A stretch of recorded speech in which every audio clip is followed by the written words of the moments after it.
Kung lamplight lang ang labanan, ito yung ipambabato ko. Sobrang aesthetic ng itsura. Para siyang makalumang lampara pero LED light yung gamit niya kaya maliwanag. Talagang hindi tinipid ng KitBiz PH. Itong kanilang KitBiz KS1 camping light. Grabe sa design. Para talaga siyang sinaunang lampara. May pahinaan at palakasan ng brightness. Meron siyang 2 light mode which is itong warm light at cold light. So ano nga bang advantage itong KitBiz KS1 kumpara sa mga camping light na nakikita natin online? Number 1, dual purpose siya dahil meron na rin siyang built-in Bluetooth speaker.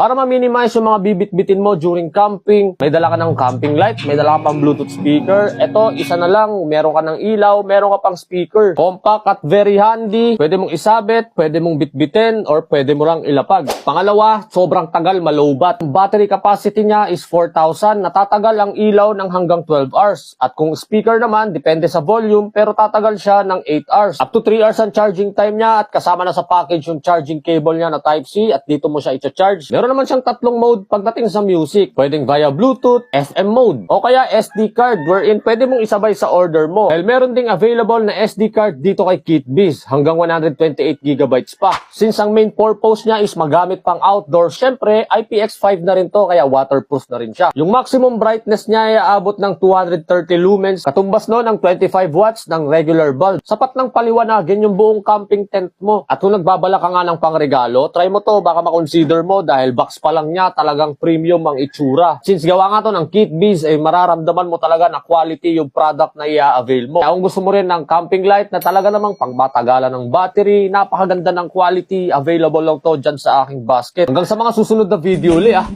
Paalam!